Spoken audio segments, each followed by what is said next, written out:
सावन सोमवार व्रत कथा। जय श्री कृष्णा, राधे राधे। आज हम आपको सावन सोमवार की एक ऐसी पावन कथा सुनाने जा रहे हैं जो दुख, दरिद्रता और रोगों का नाश करने वाली है। यह भगवान शिव की अत्यंत मंगलमय कथा है जिसका उल्लेख स्वयं शिव पुराण में भी मिलता है। कहा जाता है कि जो भी मनुष्य इस कथा को पूरे श्रद्धा और सच्चे मन से शुरू से लेकर अंत तक श्रवण करता है, उसके घर में कभी भी दरिद्रता का वास नहीं होता। यह कथा इतनी प्रभावशाली है कि इसे सुनने से ही रोगी व्यक्ति को अपने समस्त रोगों से मुक्ति मिल जाती है। सावन के महीने में भगवान शिव जी की कथाओं का श्रवण करना अतुलनीय पुण्य फल प्रदान करता है। इसलिए आप सभी श्रद्धालु जन इस कथा को प्रारंभ से अंत तक अवश्य सुने। भगवान शिव जी का अनादर ना करें और इस पवित्र कथा का अपमान भी ना करें। कथा आरंभ करने से पूर्व यदि आपने अभी तक इस चैनल को या इस वीडियो को लाइक नहीं किया है तो कृपया हमारे वीडियो को लाइक करें और कमेंट बॉक्स में हर हर महादेव अवश्य लिखें। तो आइए श्रवण करते हैं इस पुण्य प्रदान करने वाली कथा का। एक समय की बात है जब भगवान शिव से देवर्षि नारद ने कहा, हे प्रभु, आप ही आदि और अनंत हैं, आप ही जीवन हैं, आप ही मृत्यु हैं। किंतु आज मेरे मन में यह प्रश्न उठा है कि सावन के माह में कई स्त्रियां सोमवार का व्रत करती हैं। मैं जानना चाहता हूँ कि इस पावन दिन पर कौन सी कथा सुनने से किसी भी स्त्री को कभी विधवा होने का भय ना रहे तथा इससे मनुष्यों की सभी मनोकामनाएं पूर्ण हो। तब भगवान शिव कहते हैं, हे देवर्षि नारद, आपने बहुत ही सुंदर प्रश्न पूछा है। मैं आपको इसके बारे में विस्तार पूर्वक बताता हूँ। सौभाग्य प्राप्ति के लिए महिलाओं को सावन सोमवार का व्रत करना चाहिए। इससे उनकी सभी मनोकामनाएं पूर्ण होती हैं तो उन्हें सौभाग्यवती होने का फल मिलता है, आशीष मिलता है। अब मैं आपको इससे जुड़ी हुई एक कथा सुनाता हूँ। हे नारद, आप इसे ध्यान से सुने और समस्त मानव जाति में इसका प्रसार करें। तब नारद मुनि कहते हैं कि हे प्रभु, मेरा यह परम सौभाग्य है कि आज मैं इस कथा को सुनने जा रहा हूँ। मैं इसका प्रसार समस्त संसार में अवश्य ही करूँगा। तब आगे भगवान शिव कथा को शुरू करते हुए बोले, कांतिका नाम की एक नगरी थी। वहां पर धनेश्वर नाम का एक बड़ा ही विद्वान ब्राह्मण रहता था और उसकी पत्नी का नाम सुशीला था। वे दोनों ही उस नगरी में बड़े प्रेम से रहते थे। उनके घर में धन धान्य आदि की कमी नहीं थी, लेकिन उनको एक बड़ा दुख था कि उनकी कोई संतान नहीं थी। इस कष्ट वे अत्यंत दुखी रहते थे और मन ही मन खुद के भाग्य को कोसते रहते थे। फिर एक दिन एक बड़ा तपस्वी योगी उस नगरी में आया। वह योगी उस ब्राह्मण के घर को छोड़कर अन्य सब घरों से भिक्षा मांग कर भोजन किया करता था, लेकिन सुशीला से वह भिक्षा नहीं लिया करता था। फिर जब एक समय वह किसी अन्य घर से भिक्षा लेकर गंगा किनारे जाकर अन्न को प्रेम पूर्वक खा रहा था, तभी धनेश्वर ने योगी को देखा और अपनी भिक्षा के अनादर से दुखी होकर योगी से बोला, साधु महाराज, आप सभी घरों से भिक्षा लेते हैं परंतु मेरे घर की भिक्षा कभी भी नहीं लेते, इसका कारण क्या है? तब योगी ने कहा कि मैं निसंतान के घर की भी कभी नहीं लेता, इसी कारण से मैं आपके द्वार पर नहीं आता हूँ। शास्त्र के अनुसार यह भीख तुच्छ अन्न के तुल्य होती है और जो मनुष्य गिरा हुआ या फेंका हुआ अन्न खाता है वह भी शूद्र हो जाता है। क्योंकि तुम निसंतान हो, इसलिए शूद्र हो जाने के भय से मैं तुम्हारे घर की भिक्षा नहीं लेता हूँ। तब धनेश्वर यह बात सुनकर अपने मन में बहुत दुखी हुआ और हाथ जोड़कर योगी के पैरों पर गिर पड़ा तथा करुणा भाव से कहने लगा, हे साधु महाराज, यदि ऐसा है तो आप मुझको पुत्र प्राप्ति का कोई उपाय बताइए। आप सर्वज्ञानी हैं, मुझ पर अवश्य ही यह कृपा कीजिए। धन की मेरे घर में कोई कमी नहीं है, परंतु मैं पुत्र न होने के कारण अत्यंत दुखी हूँ। आप मेरे इस दुख को दूर करें, आप सामर्थ्यवान हैं। ऐसी बातें सुनकर साधु कहने लगे, हे ब्राह्मण, तुम चंडिका देवी की आराधना करो, तुम्हें अवश्य ही सफलता मिलेगी। फिर घर आकर उसने अपनी स्त्री से सब वृत्तांत कहा और स्वयं तप के निमित्त वन में चला गया। वन में जाकर एक मंदिर में उसने चंडिका देवी की उपासना की और उपवास भी किए। फिर अचानक चंडिका देवी ने 16वें दिन उसको सपन में दर्शन दिया और कहा कि हे धनेश्वर, तुझे पुत्र होगा, परंतु वह 16 वर्ष की आयु में ही मृत्यु को प्राप्त हो जाएगा। यदि तुम दोनों पति पत्नी सावन सोमवार का व्रत विधि पूर्वक करोगे तो वह दीर्घायु हो सकता है। जितना तुम्हारा सामर्थ्य हो उतने आटे को दिए बनाकर शिवजी का पूजन करना और सोमवार का व्रत रखना। साथ ही चंडिका देवी कहती है कि प्रातःकाल होने पर इस स्थान के समीप ही तुम्हें एक आम का वृक्ष दिखाई देगा। उस पर चढ़कर एक फल तोड़कर शीघ्र अपने घर ले जाना और अपनी पत्नी से सारा वृतांत सुनाना। जब वह भगवान श्री शंकर जी का ध्यान करके उस फल को खा लेगी, तब भगवान शंकर की कृपा से वह गर्भवती हो जाएगी। फिर अगले दिन जब वह ब्राह्मण प्रातः काल में उठा तो उसने उस स्थान के पास ही एक आम का वृक्ष देखा, जिस पर केवल एक ही आम का फल लगा हुआ था। उस ब्राह्मण ने उस आम के वृक्ष पर चढ़कर उस फल को तोड़ने का प्रयत्न किया, परंतु कई बार प्रयत्न करने पर भी वह वृक्ष पर न चढ़ पाया।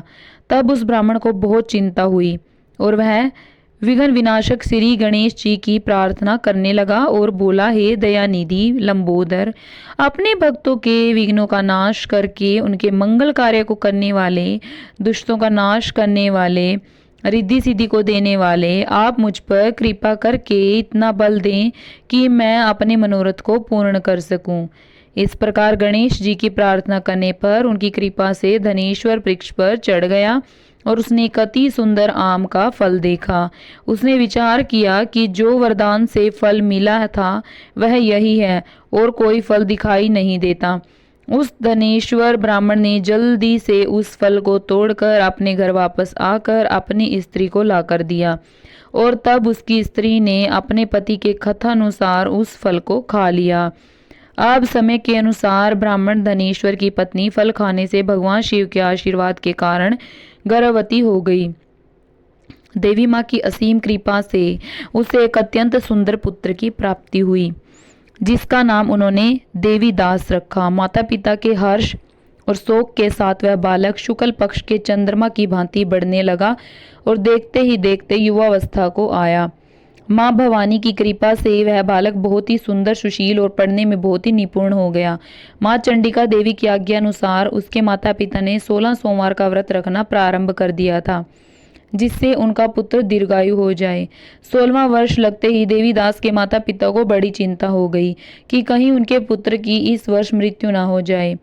इसलिए उन्होंने अपने मन में विचार किया कि यदि यह दुर्घटना उनकी आंखों के सामने ही हो गई तो वे कैसे सहन कर सकेंगे, उनके तो प्राण ही निकल जाएंगे।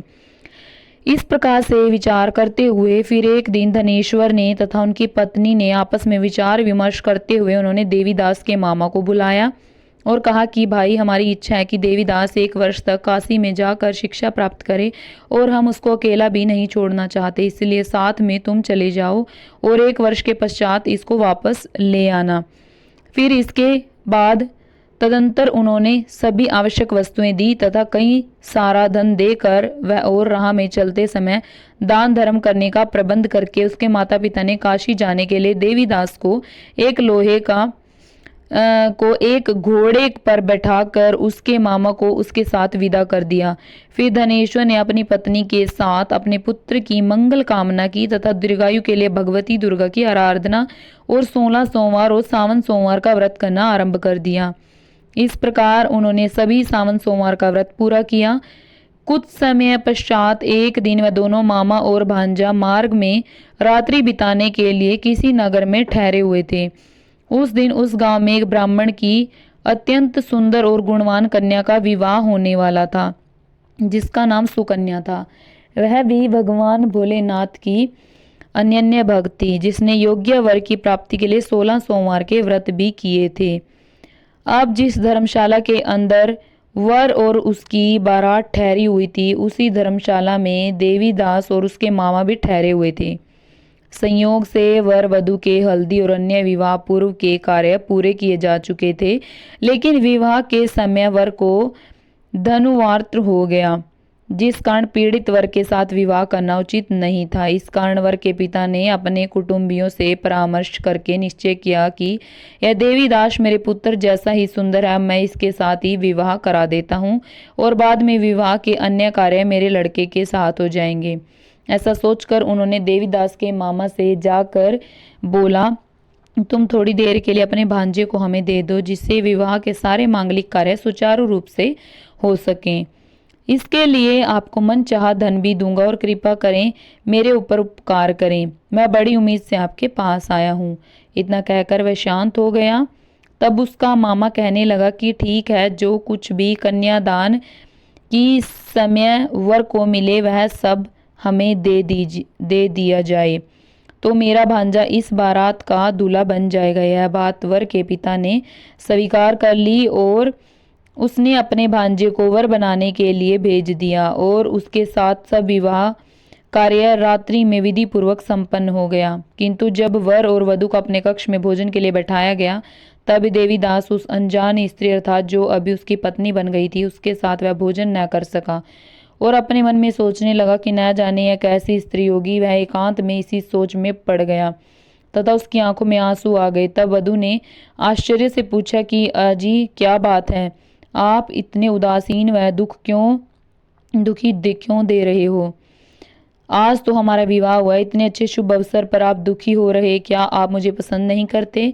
क्या यह विवाह आपकी इच्छा के विरुद्ध हो रहा है? तब देवीदास ने उसकी सारी बातें सुनकर जो वर के पिता व उसके मामा से हुई थी उसको बता दी। तब कन्या कहने लगी कि यह ब्रह्म विवाह के विपरीत कैसे हो सकता है? देव, ब्राह्मण और अग्नि के सामने मैंने आपको ही अपना पति बनाया, इसीलिए आप ही मेरे पति हैं। मैं सदैव आपकी ही पत्नी रहूंगी, मृत्यु को अपना लूंगी पर किसी अन्य की कदापि नहीं। तब देवीदास ने कहा, ऐसा मत करिए क्योंकि मेरी आयु बहुत कम है, मेरे पश्चात आपकी क्या गति होगी, इन बातों को अच्छी तरह सोच लो। परंतु वह स्त्री दृढ़ विचार वाली स्त्री थी, इसलिए वह बोली कि जो आपकी गति होगी वह मेरी भी गति होगी। हे स्वामी, आप उठिए और भोजन करिए, आप निश्चय ही भूखे होंगे। इसके बाद देवीदास और उसकी पत्नी दोनों ने भोजन किया तथा बाकी रात्रि वे दोनों एक साथ सोते रहे। प्रातःकाल देवीदास ने अपनी पत्नी को 3 नगों से जड़ी हुई एक अंगूठी दी, एक रुमाल दिया और बोला, हे प्रिय, इसे ले लो और संकेत समझकर स्थिर चित्त हो जाओ। मेरा मरण और जीवन जानने के लिए एक पुष्प वाटिका बना लो, उसमें सुगंधी वाली एक नव मल्लिका लगा लो, उसको प्रतिदिन जल से सींचा करो और आनंद के साथ रहो तथा उत्सव मनाओ। जिस समय और जिस दिन मेरी मृत्यु होगी यह फूल सूख जाएंगे, तब यह फिर हरे हो जाएंगे, तो जान लेना कि मैं जीवित हूँ। यह सारी बातें समझ जाकर वह चला गया।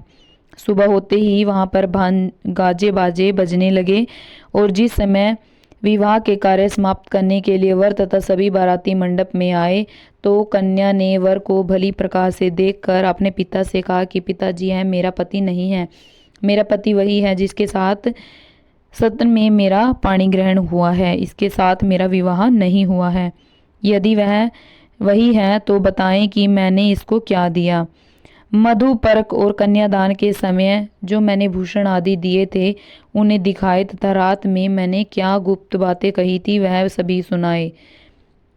पिता ने उसके कथा अनुसार वर को बुलवाया गया। कन्या की यह सब बातें सुनकर वह कहने लगे कि मैं कुछ नहीं जानता। इसके पश्चात लज्जित होकर वह वहां से चला गया और सारी बारात भी अपमानित होकर वहां से लौट गई। भगवान शिव बोले, हे नारद, इस प्रकार देवीदास काशी में शिक्षा लेने के लिए चला गया। जब कुछ समय बीत गया तो काल से प्रेरित होकर एक सर्परात्रि के समय उसको डसने के लिए वहां पर आया। उस विषधारी सांप के प्रभाव से उसके शन पर स्थान चारों ओर से विषैला हो गया, परंतु व्रत के प्रभाव से उसे काट न पाया, क्योंकि पहले ही उसकी माता ने सावन सोमवार के व्रत कर रखा था तथा उसकी पत्नी जो ब्राह्मण की बेटी थी उसने भी अपने पति की लंबी आयु के तथा देवीदास के जैसे पति के लिए 16 सोमवार के व्रत किए थे। अब इसके बाद स्वयं काल वहां पर आया और उसके शरीर से उसके प्राणों को निकालने का प्रयत्न करने लगा, किंतु कई बार प्रयत्न करने के बावजूद भी उसके प्राणों को ले जाने में यमराज असफल रहे। जब देवीदास मूर्छित होकर पृथ्वी पर गिर पड़ा था, तब भगवान की कृपा से उसी समय पार्वती जी के साथ भगवान शंकर वहां पर आ गए। उसको मूर्छित दशा में देखकर पार्वती जी ने भगवान शंकर से प्रार्थना की कि हे प्रभु, इस बालक की माता ने पहले ही सावन सोमवार का व्रत किया था, जिसके प्रभाव से हे भगवान आप इसको प्राणदान दें। माता पार्वती के कहने पर भक्त वत्सल भगवान शिव जी ने उसको प्राणदान दे दिया। इस व्रत के प्रभाव से काल को भी पीछे हटना पड़ा और फिर थोड़ी देर के बाद देवीदास स्वस्थ होकर बैठ गया। उधर उसकी पत्नी उसके काल की प्रतीक्षा किया करती थी। जब उसने देखा कि इस पुष्प वाटिका में पत्र पुष्प कुछ भी जीवित नहीं रहे तो उसको अत्यंत आश्चर्य हुआ, और जब वह वैसी ही हरी भरी हो गई तो वह जान गई कि वह जीवित हो गई हैं। यह देखकर वह बहुत प्रसन्न मन से अपने पिता से कहने लगी कि पिताजी, मेरे पति जीवित हैं, आप उनको ढूंढना शुरू करें। वहीं दूसरी ओर देवीदास के मामा ने काशी में चारों ओर अन्नदान किया, गरीबों को वस्त्र आदि दान और भगवान शिव का जय जयकार किया।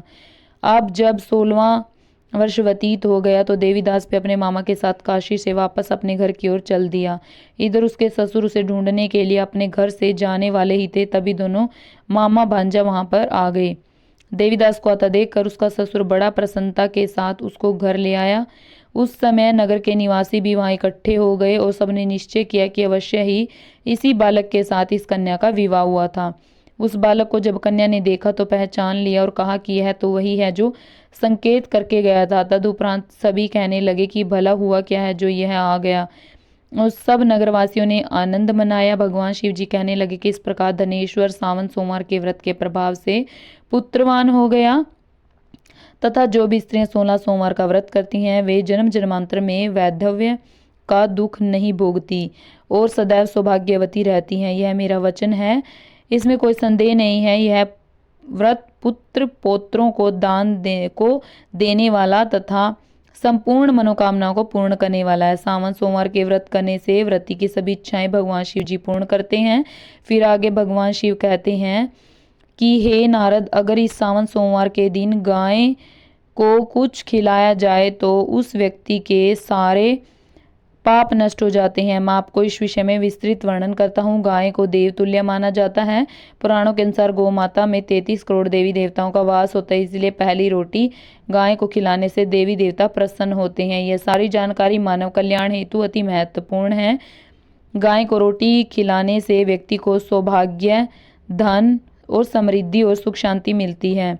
गाय को गुड़ के साथ रोटी खिलाने से ग्रह दोष दूर होते हैं। गाय को हल्दी लगाकर रोटी खिलाने से घर में सकारात्मक ऊर्जा का संचार होता है। सच्ची श्रद्धा से गाय को रोटी खिलाने से जाने अनजाने में किए गए पापों से मुक्ति मिलती है और उस व्यक्ति को मरने के बाद गोलोक की प्राप्ति हो जाती है।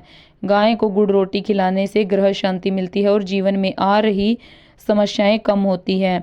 गाय को हमेशा ताजी रोटी खिलानी चाहिए। बासी रात में बची हुई रोटी कभी नहीं गाय को खिलानी चाहिए, इससे पाप लग सकता है। वास्तु के अनुसार अगर किसी जातक की कुंडली में शनि दोष है तो शनिवार को गाय को रोटी खिलानी चाहिए। वास्तु शास्त्रों के मुताबिक रविवार के दिन गाय को रोटी खिलाने से कई प्रकार के ग्रह कट जाते हैं। अगर किसी की कुंडली में सूर्य से बड़ा दोष है, जुड़ा दोष है, तो रविवार को गाय को रोटी खिलाने से वह खत्म हो जाता है और गाय को नियमित दिन के मुताबिक अलग अलग चीजें खाने के लिए देनी चाहिए, जिससे गाय आपको आशीर्वाद देती है और वह व्यक्ति जीवन की हर समस्या से बाहर निकलकर एक सफल जीवन जीता है। इस प्रकार भगवान शिव ने देवर्षि नारद को गाय के संबंध में बताया था और सावन सोमवार के व्रत को करने से मिलने वाले फल के बारे में बताया था। तो आशा करते हैं कि आपको कथा अवश्य ही पसंद आई होगी। वीडियो को लाइक करें और सच्ची श्रद्धा से कमेंट में जरूर लिखें। हर हर महादेव। आप सभी का धन्यवाद।